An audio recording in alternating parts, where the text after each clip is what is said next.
Hey, John LaRoy, dude, what's going on, man? Not much. How are you, Kurt? Oh my goodness gracious! If I was doing any better, John, you might have to call 911. It's gonna get nasty on this conversation. So, all right, guys, we're here with Apparel Redefined. We come at you week in, week out, just with the latest, greatest, what's going on in apparel with my dear friend John LaRoy. My name's Kurt Anderson, and man, I hope you're sitting down for this one. Whatever you're doing, you're out walking the dog and doing your thing. You're gonna be juiced for this conversation. So we've got none other, the one and only Brian Slater. Brian, how are you, brother? Hey, what's up, guys? Thank you for having me. Well, let's Really, really excited to be here with my good old buddy John I well, appreciate I and it, my brother. new buddy Kurt. that's There you right. go. So I now, John, I didn't sleep a week last night. I don't know about you. How did you get a good night's sleep for this one? I never sleep. I You know never. Brian. It's like I'm trying, like, yeah, I'm trying to figure how can I outsource sleep? It's like getting in the way of like getting production done. So Absolutely. Well, if you've let's ever dive. seen Weekend at Bernie's, give it a shot. That's all right. Let's dive in. So, John, I'm gonna hit up Brian first, but we're gonna zigzag because I want to hear like how you guys came together. But Brian, let's go back in time a little bit. Okay. To my understanding, Let's hop in the time machine. I this like high school thing was like kind of an inconvenience. Do I have that right for you? Like this Yeah, high school thing, right? I think in the formal diagnosis went back, they didn't really call it ADHD. They just kind of called me. So I was kind of like just out of my mind ADHD, and school really wasn't the thing for me. I could probably make it past the first two periods, but after the first 10 days, I decided to part ways and and uh and try something else. Okay. So you I'm got not recommending it to any viewers out there if you're under the that's age right. of That's right. As a 14. father, right? Like don't do don't do as I say, not as I did, right? My Is that wife how has two master's degrees, so as long as my kids are somewhere between GED and two master's degrees, I'm I'm completely in for that. you're golden. So, well, at least you got through the first two periods. All right. So, high school, to my understanding, just kind of not your jam, right? And I tell you, this is a great story right here because, like, so we're trying to really drive. So many kids feel so obligated. I know it's cliche now, but college tuition, kids are drowning in debt, that type of thing. There's so much opportunity in the trades. Now, I caught a story where I love, like, you actually, if I'm not, I don't know, maybe it was a newspaper way back in that day, but you Mhm. saw a classified ad, if I'm not mistaken. Just walk us through how did you start your entrepreneurial journey? Take us there. I did. So, right after leaving high school, I got to put ahead a year in school when I was younger. So I'm probably 13 or maybe 14 by that time. And I actually use a photostatic copier in order to falsify a work permit. And I go to work my first day at the Burger King on the corner of Southport and Fullerton. For everybody familiar, that was sort of where my work history began. And it turned out that, fine dining and working in a restaurant atmosphere wasn't for me. So I string together a series of jobs that were what I would consider be knockaround jobs. I worked at Office Max. I worked at, a couple of retail places. And then I saw this ad in the Natick newspaper, which is a local Chicago sort of paper that covers a lot of different neighborhoods. And it says unlimited earning potential, try rewarding career in moving company sales. At the time, let's just say that I wasn't in the financial position for our family to ever hire movers, so I didn't even know what a mover was. So I answered this ad. Unlimited earning potential sounds really good, I think, right? When you're, 17 years old, that sounds really good. So I was like, I'm just going to wing it and I'm going to give this a shot. I ultimately end up working for these guys for about, I would say about a year, and they switched to an all commission model from a sort of hourly commission draw model. It turns out that, like, I think in the better part of 10 days, they ended up owing me like a $5,000 commission check. They were unable to come up with the money. After that year, I had recognized who the talent was in that organization. At the ripe young age of 18, I knew everything. And it just so happened moving was one of those things, or probably the only thing that I knew. So I decided to take my talents elsewhere. I started my own company at 19, which was a call center for moving companies, where if John's phone were to ring or if Kurt's phone were to ring, it would ultimately lead to us, and we would sell that job on your behalf using your authority. Just like if John were to forward his phone to me today and I was taking orders and trying to upsell people on hoodies and premium brands, almost something like that. So then, and then at 24, I'm doing sort of the sales thing. I'm realizing that a lot of the companies that we're working for, we're charging a pretty high rate for like the sales that we're providing. So I see that like a lot of the estimates that we're giving are fluctuating, but it's not the result of our professionalism or accuracy in estimating. And I'm like, "Ugh, I really want to control this process start to finish so I can give people something better." So I think it was like an old style truck or a Miller High Life truck or some truck. No, maybe it was like old style. An old style truck was driving past my office and I saw that it had like the old style logo with a big Chicago flag. And I'm thinking like, man, if I could combine my love for my city, I was born and raised like Logan Square area in Chicago. So if I could combine like my love for my city with something that I know really well in moving, although I don't know anything about the trucking and the labor portion, let's just give this shit a whirl. So I took $10,000 out of a savings account that I had. I used $5,000 to buy my first truck from a dude that needed a hip replacement and needed money for his copay. And I used the other $5,000, half for rent and half for the first week's payroll. And New City was born in I think it was August of 2009. August of 2009. Nice. Okay. So, all right. So it started thanks to a hip replacement. Is that what you're saying? Yeah, so the dude from the cabinet making company, I think it was in Indianapolis or close. I go there, the truck is listed for much more than I have, but I have this money in an envelope. So I'm speaking with this guy and like I sort of get a feel for him. And then we take out like 5,000 of the $10,000 and I just like put 5K in my pocket. I leave the other 5K in the envelope and I go to the guy like, look, dude, all I got is this 5 grand. I know the truck is 12, but like you're selling your business because you need a hip replacement. I understand that you need to do this copay thing. How much does this cost? He's like 5 grand. I was like, shit, it just so happens I have 5 grand. Do you want to sell this truck? And he's like, I like you, kid. You got some guts to you. Just make sure that this truck goes on and lives a future life and makes another American entrepreneur some more money. So he sort of like took a flyer on me, and I think up until our last day, I think we still have that beautiful Hino truck. Wow, that's So, awesome. and what a great kind of a pay it forward. Like he saw maybe saw himself and you know, a younger self, and just really took a bet on you. And he was in a tough situation, so it turned out to be a win-win.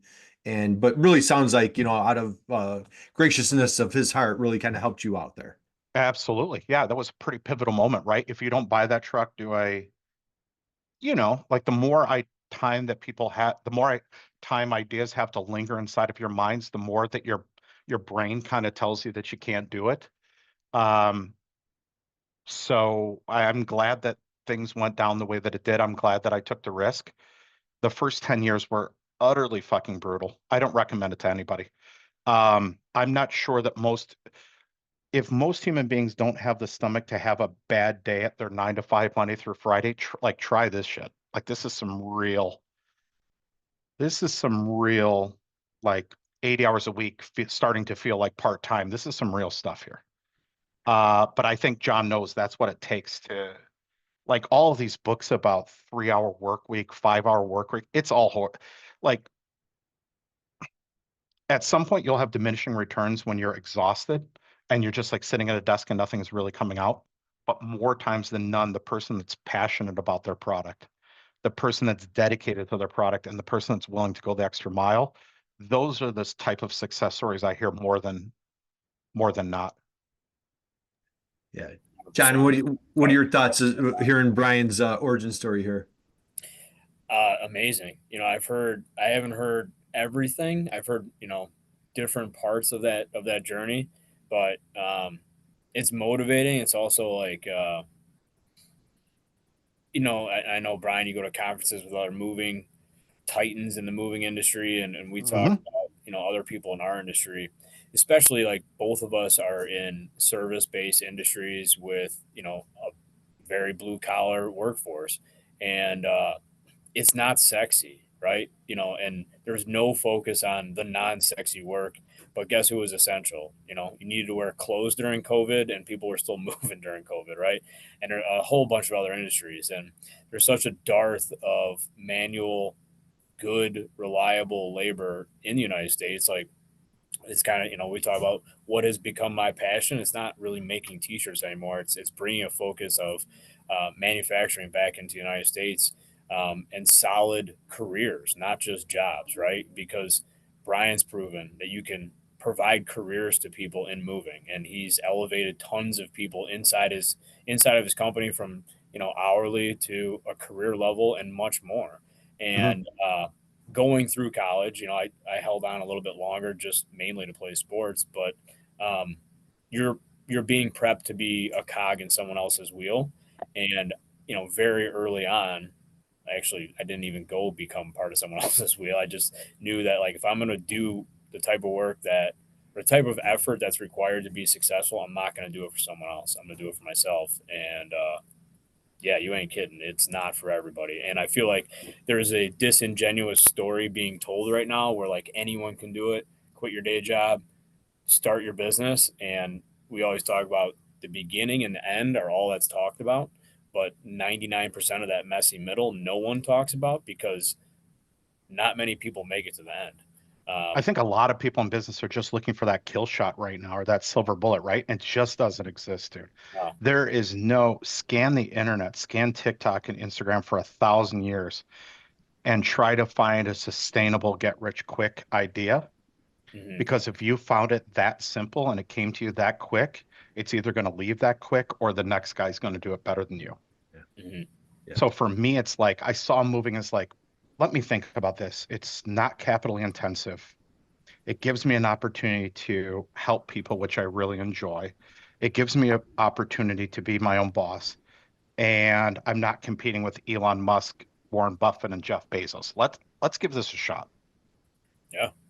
So, Brian, so let's dive in there. Okay, so it's 2009. You buy your first truck. I'd like to take a deep dive because I want take us back. I'm not sure that I remember, Kurt, what I ate for dinner last night, but I'm going to try my best. I'm I'm going to try my best to go back in the archives for you.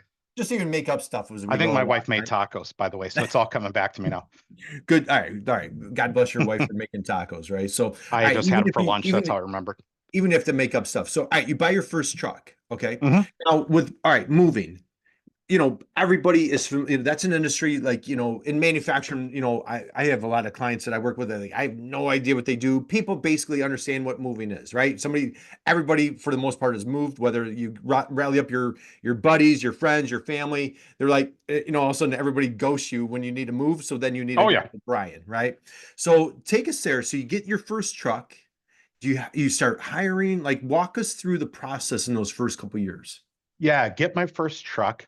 What I actually assume that movers should be wearing on the job while we're on the segment of apparel is definitely not what these guys want to wear. So like day one, I have these like 3 clean cut guys that I found. I'm like, we're going to wear these Dickies style button ups.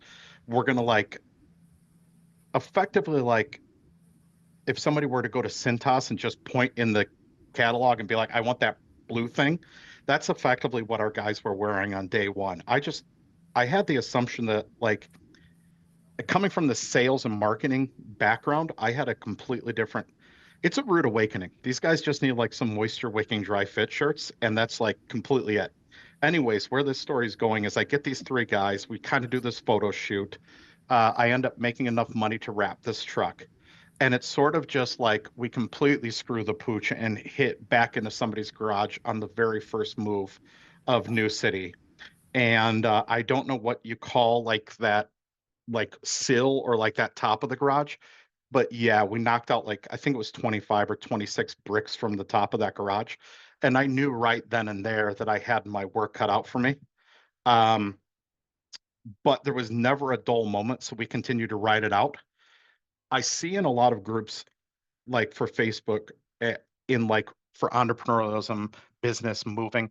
I see like everybody gets to pretty much like some scale in their company, whether it be like 5 employees, 10 employees, and they're like, wow, I need to start thinking about a general manager. I was the complete like 180 degree of like, I'm going to run this thing day to day, relatively all by myself, with the assistance of like 1 or 2 sales reps and an office manager until we get to like 125 employees or something. So for that first 10 years, if I had to look back now, we've had a great amount of success, and I sold the business in March 9th of last year. We could have done it so much faster by getting a loan from a bank to buy trucks instead of using the money from the first truck to buy the second, the money from the second truck to buy the third, the money from the third and fourth to buy the fifth and the sixth. We could have accelerated that so much faster. We could have accelerated the business so much faster by getting an SBA loan. We could have bought a warehouse much faster by going out and getting a commercial building loan. But really, like, I have zero regrets about rolling up my sleeves and doing things the hard way, because it ensured that like I'm conversational on 99.9% of basically every application side of the business, with the exception of like maybe a fleet mechanic and HR. I sort of know the moving business like the back of my hand, almost like the movie The Rain Man, like almost on an obsessive level. And it really gave me the opportunity that like I didn't get myself in a position that I wasn't ready for or that I didn't earn my stripes for. Like I was exactly where I needed to be based on the sweat of my brow and like how hard I worked and what I knew. So I didn't just go out and like blow it up and risk. There was never a risky part of the business. I think like we were talking before John hopped on, I think that the story of my life is a story of like cumulatively hitting singles my entire life and just outscoring the opposing team by just wearing them down. Um, Basically, like I say, 1 truck became 2. We were primarily moving DePaul students, Northwestern students, and college moves at the time. And then, like, I'm glad that as I start to think about another business to get into, I find myself thinking about 1,000 things that I never would have thought of before.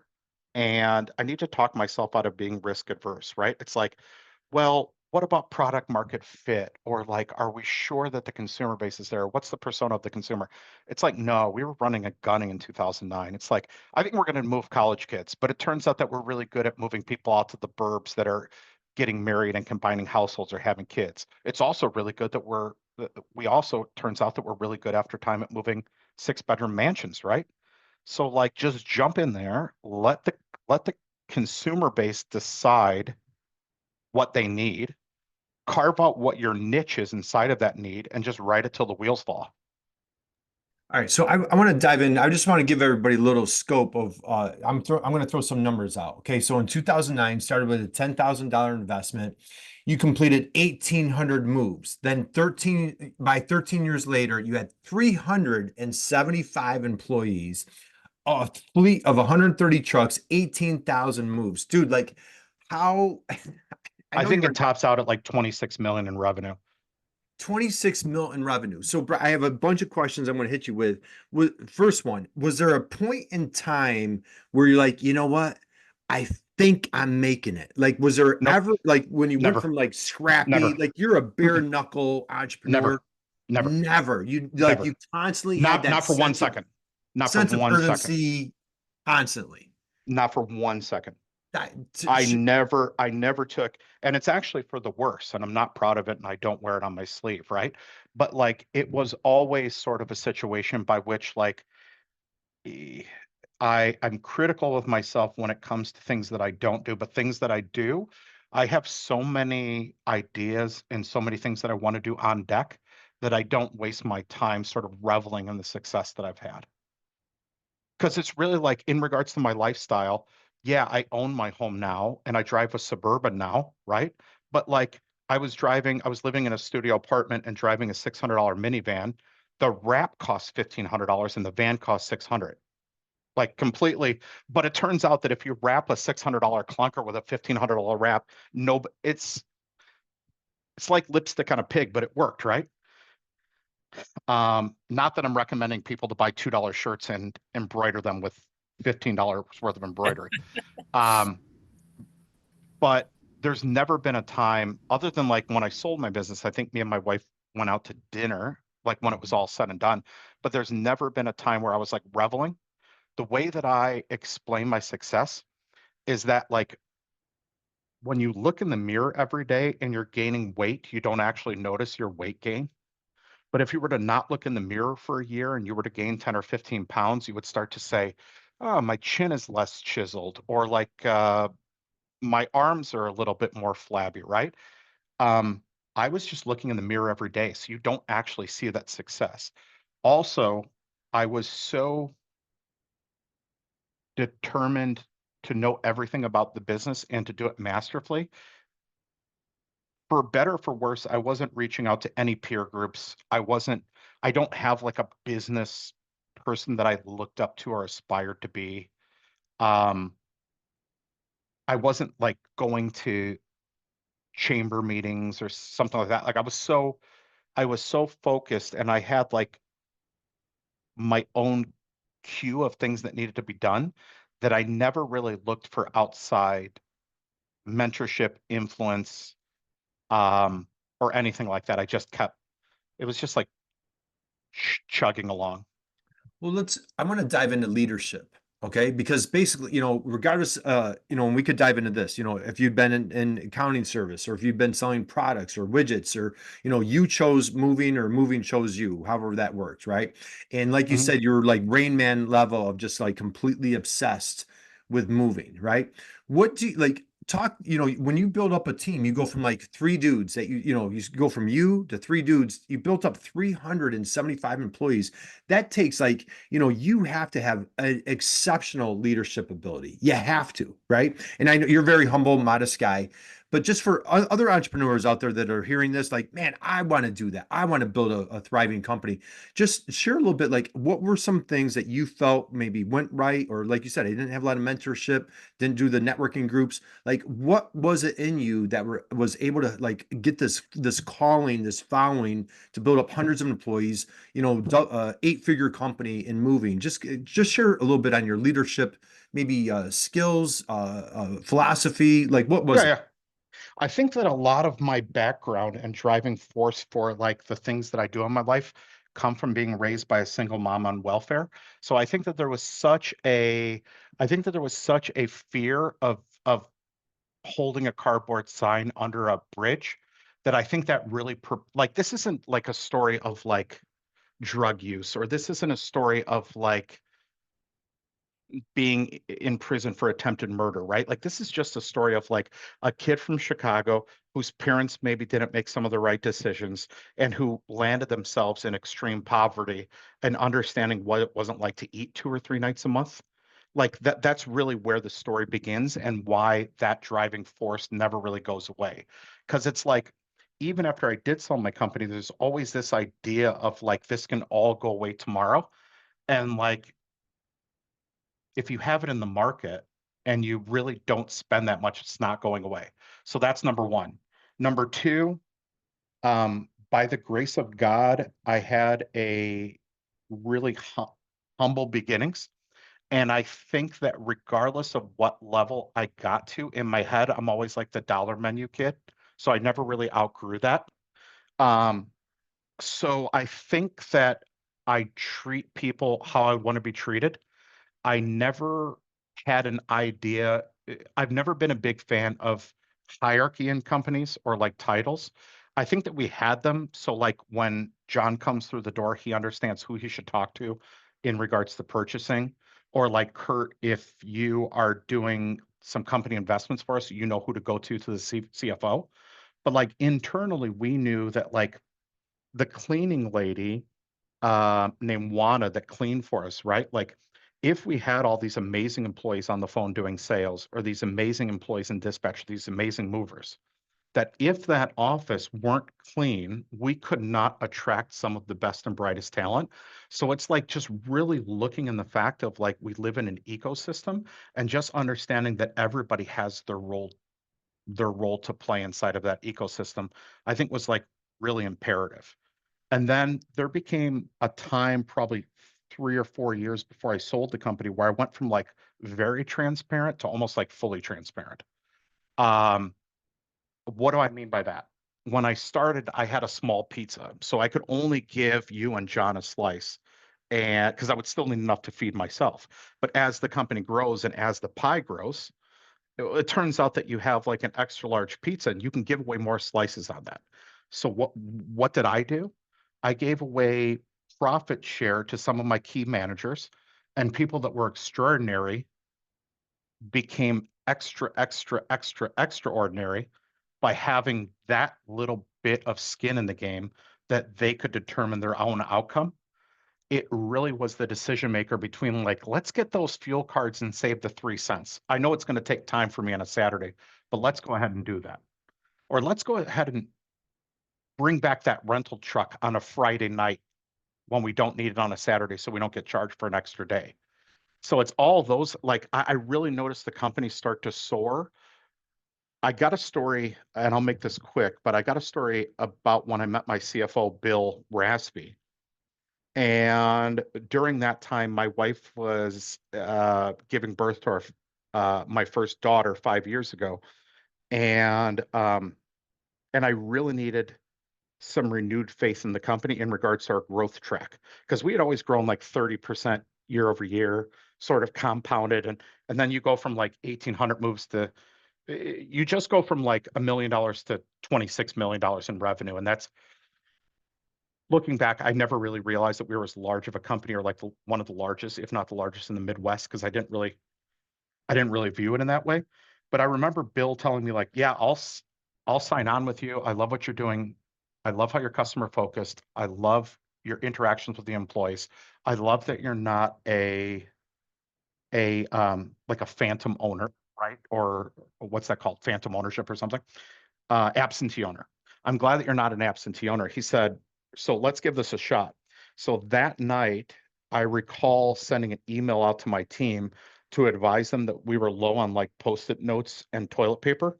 And I had actually dropped a link and was like shopping for like what the best deal on 2-ply was.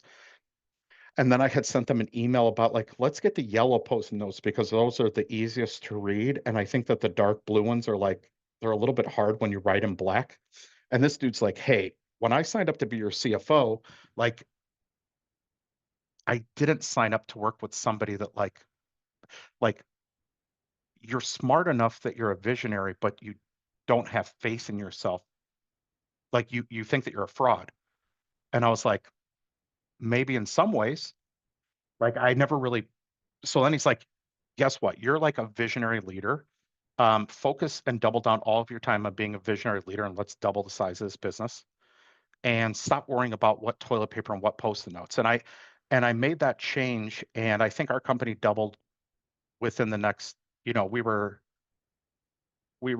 doubling the size of the company almost for quite some time, right up until the end there. And I started working on the business and not in the business, but I worked in the business for 10 years, like day in, day out. Yeah, big transition going from working in it.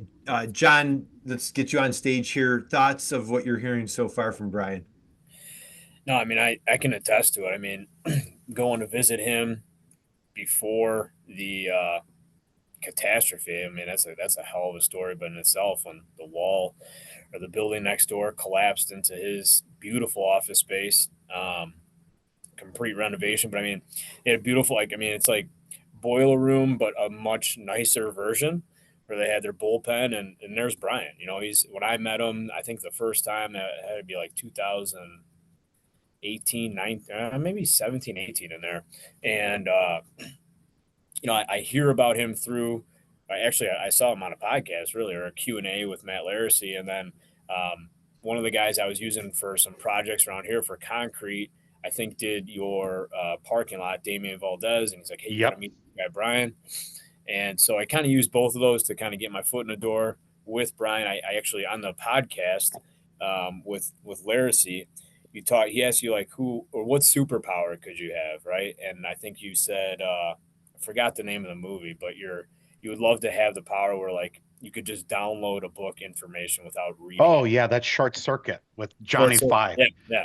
So I Remember made a that guy where he goes like this with the book? I love yeah. that scene. So I made him a Johnny Five T-shirt and I sent it to Oh him, yeah. and that's kind of like how it all started. But yeah, I mean, going to visit him numerous times, seeing him there down in the bullpen, right, shoulder to shoulder with people, and then in the dispatch room, like I feel like a lot of people, especially entrepreneurs, consume a lot of their content this way, right? This is who I trust. This is what I listen to. I can relate to it. But there's always that element of, is he bullshitting or is she bullshitting? Did they actually do that? And I mean, man, I could tell you, like seeing Brian, and that's why like I value any time I get with him, because there's not many people, especially in the service-based industry, where you are so reliant. Like you talk about leadership, man. Like when you get to that level, you cannot do anything without people, and it's the hardest thing to manage and lead. Especially in Chicago, in big cities, there's options. Like it's different than a small town. Even with 500, 555 movers. right.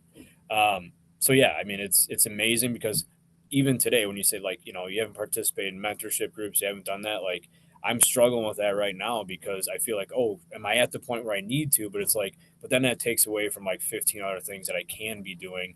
And I feel like it's the same thing, man. I just resonate with like, am I a fraud? Like, why would I go to this when I haven't done anything? And then, you get people, look what you've done, look what you've done. It's like, I really haven't. So yeah, it's I know it interesting. sounds super vulnerable, but dude, I just didn't realize, and Yeah. I don't want to say that I'm like Mensa or something, right? But I didn't realize that like all of those little tips, tricks, hacks, shortcuts, all the knowledge that I've had regarding all these different disciplines of business, like I didn't know that this had conversational sort of crossover to so many different industries. Like if you can run something like what John's doing, or you could run a moving company, it's like, man, there's not a whole hell of a lot of industries that aren't comprised in a moving, right? You got Mhm. like, okay, well, hiring labor is tough. Maintaining a big fleet of trucks is tough. Hiring salespeople are tough. Massive marketing plan is tough. Working with dispatchers and the relationship that they have with movers is tough. Um Reading a P&L is tough. Maintaining human resources is tough. An occupation where people could get injured every day is tough. Mhm. Um, so we just like run the gamut. And this thing is really like, if you can make it in moving, you can make it. What do they say? There's a saying about New York. If you can make it in, I've been to New York twice. I'll stick with Chicago. They say like if you could make it in moving, I think you can make it anywhere because it's Yeah. just so multidisciplined. But I didn't know like when I meet John and we're talking about ideas and he's giving me advice and I'm giving him advice, it's like, man, there might be some, I might have picked up some general crossover stuff here throughout the years. Hmm, this is interesting. Yeah. And it's interesting. Like we're developing like parallel things. Like one of the things that sets industries and people like us apart is, you can either run from tech, you can over embrace it, or you can use the right amount, right? And you develop, your scorecard. We were at the same time developing a scorecard. We're still working on it, still improving it. Um, but yeah, like I feel like what set you guys apart, obviously your service, your reputation, the marketing too. I mean, like your logo, your trucks everywhere. Um, and your branding. I mean, like, hey, not only are your guys driving those trucks, they're all wearing the same stuff. They look great. They're professional. They do what they say. You say what they do. What they say what they do. And trying to replicate that is very difficult, right? Everyone after you was a follower. You became the leader just doing what you did. It wasn't really anything like exceptional in your mind, but everything you were doing is exceptional in the marketplace. And it's really a testament to what you did and how you did it in such a short amount of time, man. I mean, Oh, I like, appreciate that, man. We're I just know it's it's absolute grind. years and years of trying to reverse engineer exactly what the customer's looking for. Yeah. If all of it at some point too is like really self-serving for the business, right? Like, okay, John and his wife want somebody to come to their house. I assume that they would want those people to be in uniform. So what do I do, right? You let your staff members that don't wear a uniform or don't show up in uniform, you let them know like, hey, dude, the jeans that you're wearing are like 80 or $90. I'm sure that you damage them frequently on moves. Like, let me provide you with these uniforms and you never have to worry about that again. And it's like, holy cow, that makes sense.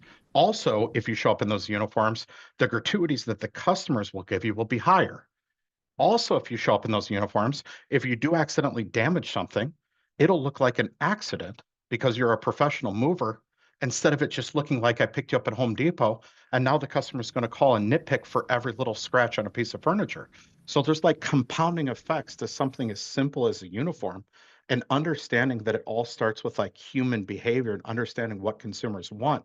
Like, I really don't give a damn what Chick-fil-A is doing. Like, somebody wants to be in a uniform. I'm sure they're doing some great stuff over there. Yes, ma'am, no, ma'am. But like, there was a level in 2009 where all I needed to do was just hit the basics.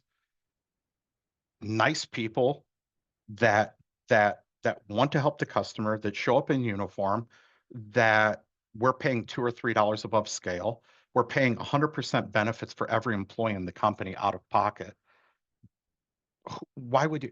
We're making it hard to want to work somewhere else. When you lose your job at New City, like, you send me a nasty text and you go online to Facebook and say this company stinks. But everybody knows at the end of the day that like there is no gold at the end of the rainbow or the grass isn't greener. We know that you're just envious because you decided to stop at a liquor store while you're on the job or something, right? Hmm. Yeah, definitely. All right, Brian. So I'm gonna hit this, dude. I'm really intrigued. So, just such a bare knuckle, street smart entrepreneur. It's like and again, very humble guy. You probably won't admit it, but like you have innate ability. There's people that have, college, MBAs, they, work at corporate, they get into entrepreneurship and just it goes nowhere, right? It just whether I'm not saying it, I don't know if it came naturally to you. Typically four majors in a business school, right? You've got finance, operations, HR, and marketing. Okay. Of those four, 2009, you threw on your New City hat and fly your colors. You got three people. Through your 10-year journey, which one of those four do you feel that you really shined in the most? Like, do you feel like it was the just attention to detail with the customers? Do you feel like you're a marketing guru? You were just super phenomenal with your finances? Like, how did you build the success? You separated yourself from the pack.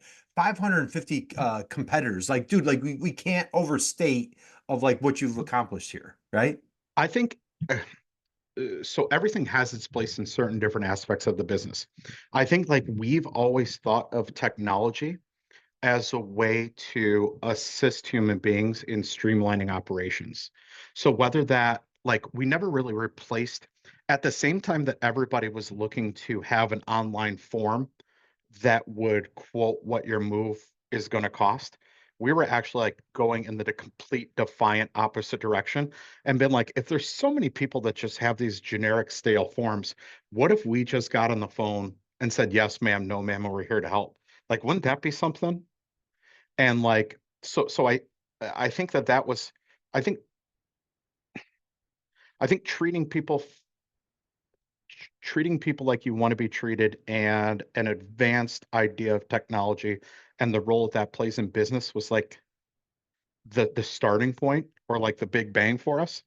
And then in regards to marketing, I think like I was working 10, 12 hours a day and studying SEO Moz or SEMrush or Warrior Forum, or so I was studying all this marketing stuff for an excessive amount of time. I knew that if I sold people when they were really young the Happy Meal, I knew that they would be back when they graduated college for the double cheeseburger, and I knew that when they got married and went to the suburbs that they would be ready for the Big Mac. So like we had that vision from day one that the life cycle of the customer was more important than just a one-time one and done. We're going to get you with that extra $50. So we always provided value in everything that we did because we saw a consumer as not just one move, but a series of moves or a series of opportunities over time.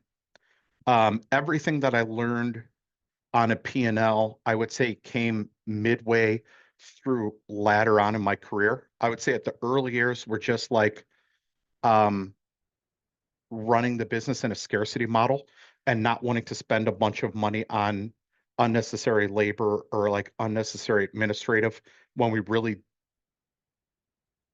didn't need it or wouldn't see gains.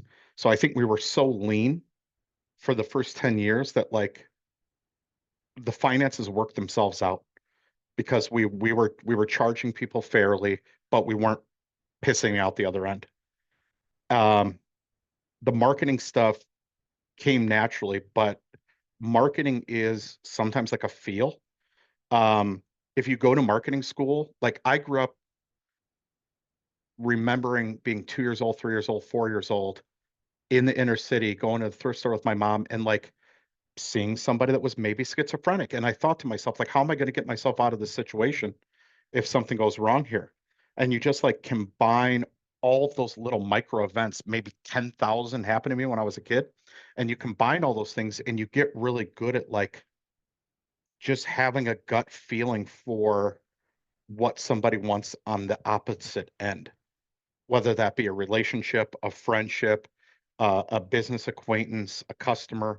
So I just got really good at sort of understanding what people are looking to get out of the transaction. And then just like, I guess, loving what you're doing while at the same time, like a little bit of it has been an abusive relationship with moving. Um, but I kept coming back and in the end it worked out and me and moving were able to figure it out and we didn't get a divorce. But we both married rich and decided to go our separate ways. Nice. What a great. So let's go here, and we'll start winding down. Partnerships. It takes, I would say it takes a village to raise a child. You have two wonderful kids, it sounds like. It takes a village to raise a business. We're here with our dear friend John at Apparel Redefined. As far as like partnerships, maybe like your the folks you purchase all your vehicles from. Maybe I don't know if you had temp agencies. Your partnership with Apparel Redefined. What were the partnerships? How important were they to your success, aligning with folks like John?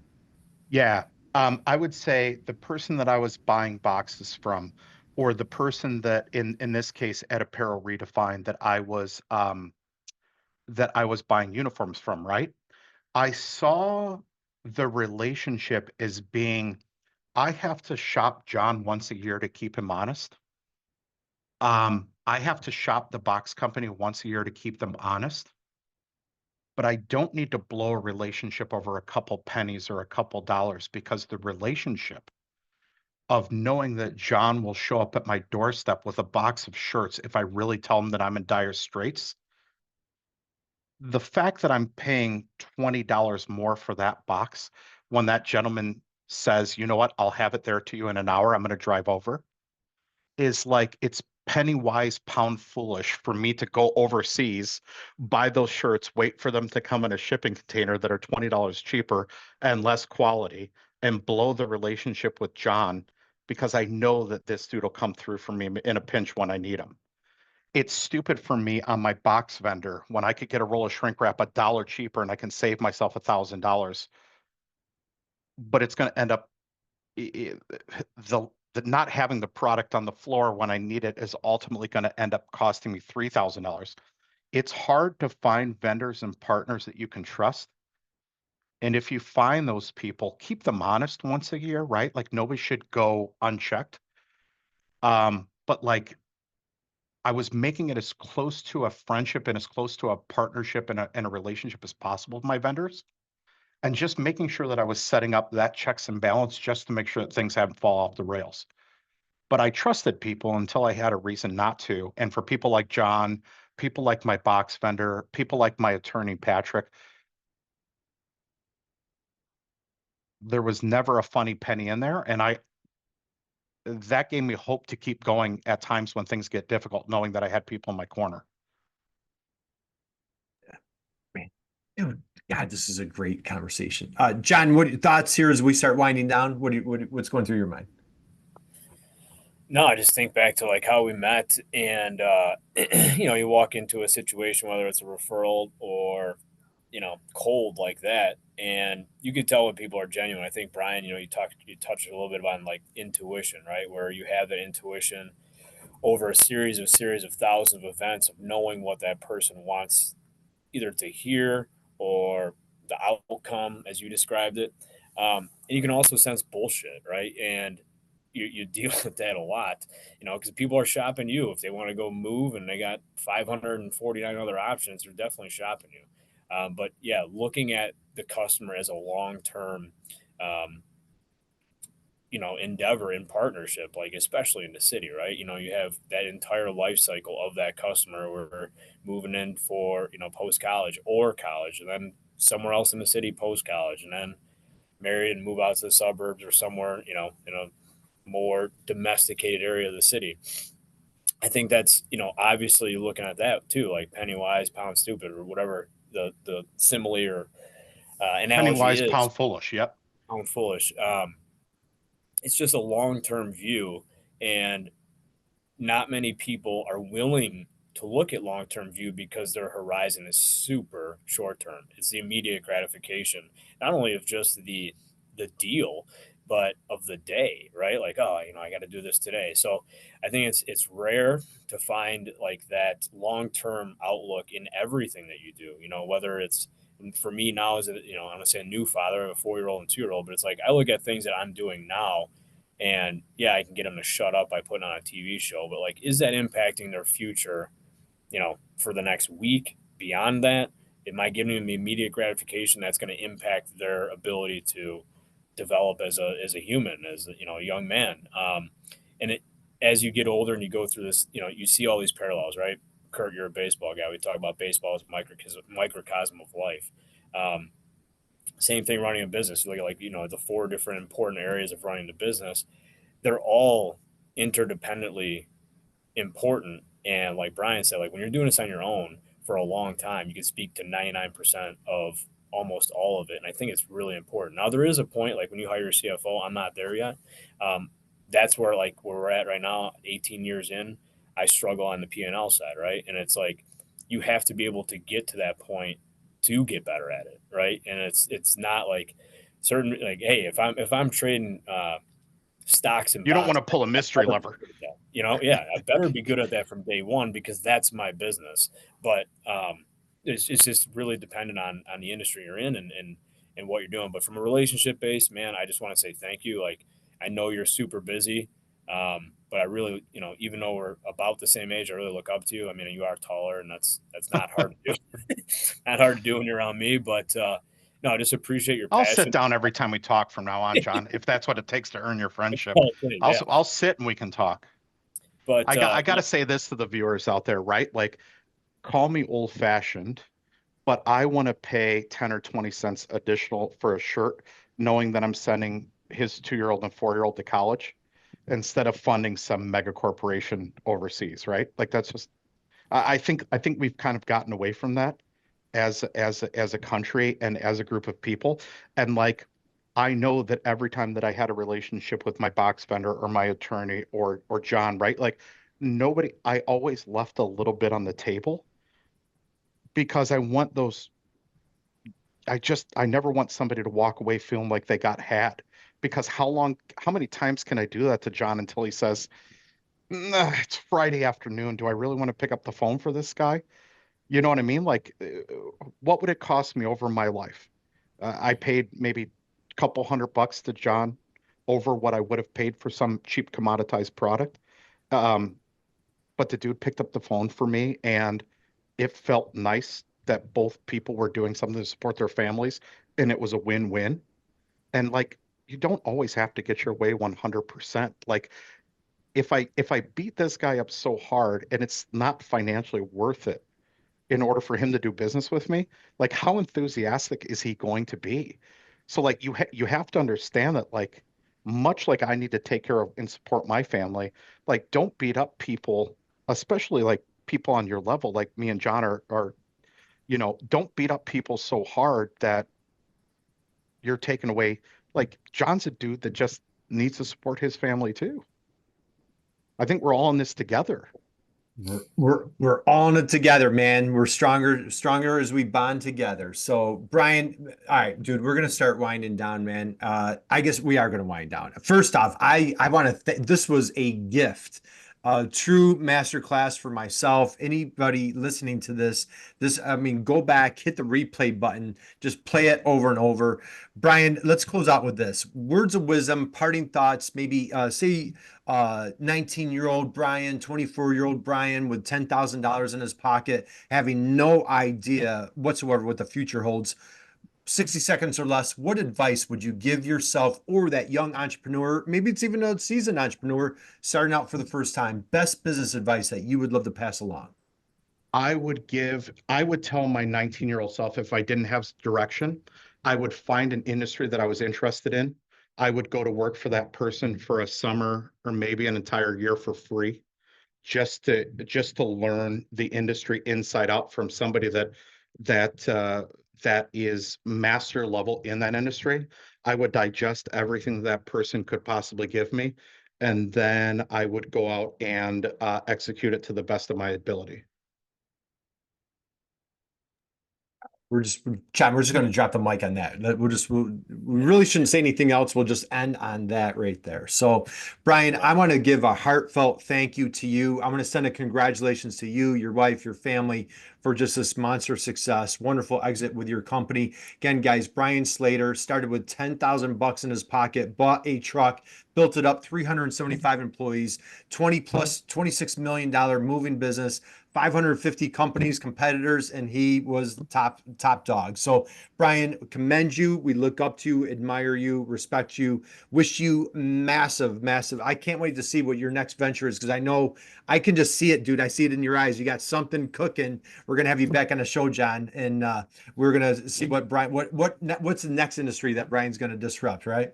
Well, or what do they say? Or die trying. Or die trying, man. So, all Thank you, right. guys. Thank you, John. We're good to close out. You ready to close this baby out? Yeah. Excellent. Awesome. Outstanding conversation. Yeah. All right, hang out 1 second, Brian. We're going to stop recording. So, guys, again, stop by Apparel Redefined, visit John, his team. We wish you guys, whatever time you're catching this, just a wonderful, amazing day. And man, I'll tell you, if you need inspiration, again, connect with Brian or just hit the rewind button on this thing. This was pure gold. So, all right, guys.